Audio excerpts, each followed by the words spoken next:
تو آج ہم سعادت حسن منٹو کے مشہور افسانے توبہ ٹیک سنگھ اس پر جو نوٹس اور کچھ اقتباسات ہیں ان کو ذرا گہرائی سے دیکھ رہے ہیں۔ جی، مقصد یہ ہے کہ سمجھیں کہ یہ کہانی تقسیم ہند کے بارے میں کیا خاص بات کہہ رہی ہے۔ جی بالکل، اور یہ افسانہ یہ واقعی بہت اہم ہے۔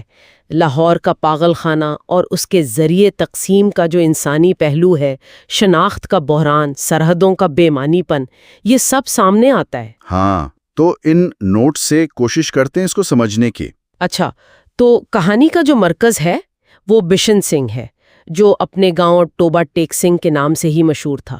نوٹس بتاتے ہیں 15 سال سے وہ وہیں تھا، پاگل خانے میں۔ جی، پھر جب یہ حکومتوں نے فیصلہ کیا کہ پاگلوں کا تبادلہ ہوگا، مسلمان پاکستان، ہندو سکھ ہندوستان، تو بس اس کی دنیا ہی الٹ پلٹ ہو گئی۔ بالکل، وہیں سے تو اصل کہانی شروع ہوتی ہے۔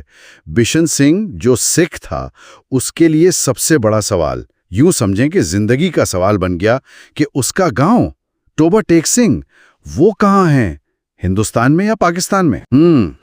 اور یہ صرف جگہ کا سوال نہیں تھا، ہے نا، مطلب اس کی پوری پہچان، شناخت۔ بالکل، اس کی پوری شناخت اسی سوال سے جڑ گئی۔ اور وہ ایک عجیب سا جملہ جو وہ بولتا رہتا تھا ہر وقت، اوپر دی گڑ دی اینکس دی بے دھیانہ دی منگ دی دال آف دی پاکستان گورنمنٹ۔ اس کا کیا نوٹس میں کچھ ہے کہ اس کا کیا مطلب ہو سکتا ہے؟ دیکھیے، نوٹس میں کوئی سیدھا مطلب تو نہیں بتایا گیا، لیکن اشارہ یہی ملتا ہے کہ یہ شاید اس وقت کی جو بدنظمی تھی، انتظامیہ کی جو سمجھ نہ آنے والی باتیں تھیں، تقسیم کی وجہ سے جو ایک افرتفری اور بے معنویت تھی نا، یہ جملہ شاید اسی کی عکاسی کرتا ہے، ایک ٹوٹی پھوٹی بے ربط سی حقیقت۔ صحیح۔ پاگل خانے میں ویسے دوسرے کردار بھی تھے جو اس ساری صورتحال کو دکھاتے ہیں۔ جی، نوٹس میں ذکر ہے ایک کا جو خود کو محمد علی جناح سمجھتا تھا، جی، ایک تھا جو درخت پہ چڑھ گیا، کہتا تھا نہ ہندوستان جاؤں گا نہ پاکستان، یہیں رہوں گا۔ ہاں، اور ایک کردار وہ بھی تھا جو خود کو خدا کہتا تھا، اور بشن سنگھ اس سے بڑا ناراض ہوا کیونکہ اس خدا نے یہ حکم نہیں دیا کہ توبہ ٹیک سنگھ کدھر ہے۔ اچھا، مطلب یہ دکھاتا ہے کہ بشن سنگھ کس حد تک بے چین تھا اپنی شناخت کے لیے کہ وہ ایک پاگل سے بھی جواب مانگ رہا تھا۔ ان نوٹس میں ایک اور حیران کن بات ہے کہ پاگل خانے میں کچھ ایسے لوگ بھی تھے جو ذہنی طور پر ٹھیک تھے، مطلب وہ قاتل تھے جنہیں پھانسی سے بچانے کے لیے وہاں رکھا گیا تھا۔ جی ہاں، یہ پہلو بڑا دلچسپ ہے۔ یہ لوگ تقسیم کی سیاست کو سمجھتے تھے، مگر ان کی پریشانی عملی تھی کہ بھائی لاہور جہاں وہ ہیں اب یہ ہندوستان میں ہے یا پاکستان میں۔ نوٹس یہ بھی بتاتے ہیں کہ وہ اخباروں سے پتہ کرنے کی کوشش کرتے تھے، لیکن پھر بھی کنفیوژن رہتی تھی۔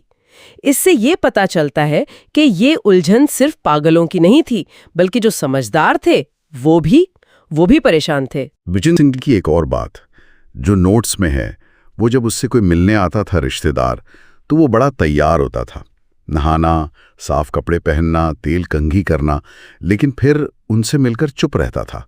اس کا کیا مطلب ہو سکتا ہے؟ یہ ذرا پیچیدہ بات ہے۔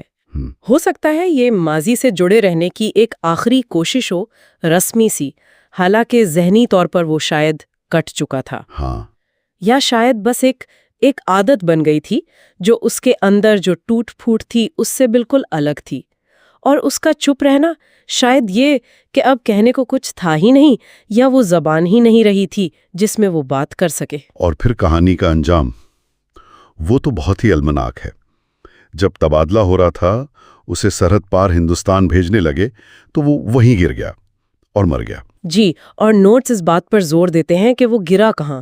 سرحد پر، زمین کے اس ٹکڑے پر جس کا کوئی نام نہیں تھا، نہ ہندوستان نہ پاکستان، وہ نو مینز لینڈ۔ وہ گویا اس کی شناخت کے مکمل خاتمے کی علامت بن گیا۔ جو شخص اپنا گھر ڈھونڈ رہا تھا وہ ایک بے نام زمین پر ختم ہو گیا۔ تو ان نوٹس اور اقتباسات سے جو بات سمجھ آتی ہے وہ یہ کہ منٹو نے کمال مہارت سے پاگل خانے کو ایک استعارہ بنایا ہے۔ جی بالکل، یہ صرف پاگلوں کی کہانی نہیں، بلکہ یہ تقسیم سے جو ایک اجتماعی پاگل پن پیدا ہوا، سرحدوں کی بے معنویت، شناخت کا کھو جانا، یہ اس سب کی کہانی ہے۔ بالکل صحیح کہا۔ اور بشن سنگھ کی جو قسمت ہے، اس کی جو ٹریجڈی ہے، وہ اس کہانی کا مرکز ہے۔ ایک آدمی جو اپنے گھر اپنی جڑوں سے جڑا ایک سیدھا سا سوال اس کا جواب نہیں ملتا تو وہ اپنی ذہنی اور پھر جسمانی شناخت سب کھو دیتا ہے۔ یہ تقسیم کے انسانی نقصان کی ایک بہت ذاتی مثال ہے۔ جی، بہت تکلیف دیں۔ یہ ہمیں سوچنے پر مجبور کرتا ہے۔ بالکل، کہ جب نقشے پر لکیریں کھینچ دی جاتی ہیں اور وہ انسانوں کے دلوں پر، ان کی زمین سے جڑت پر، ان کی شناخت پر حاوی ہو جاتی ہیں، تو پھر گھر کیا ہے، وطن کیا ہے، قومیت کے معنی کیا رہ جاتے ہیں؟ اور ان کا کیا بنتا ہے جو ان تقسیموں کے بیچ کہیں بشن سنگھ کی طرح کھو جاتے ہیں؟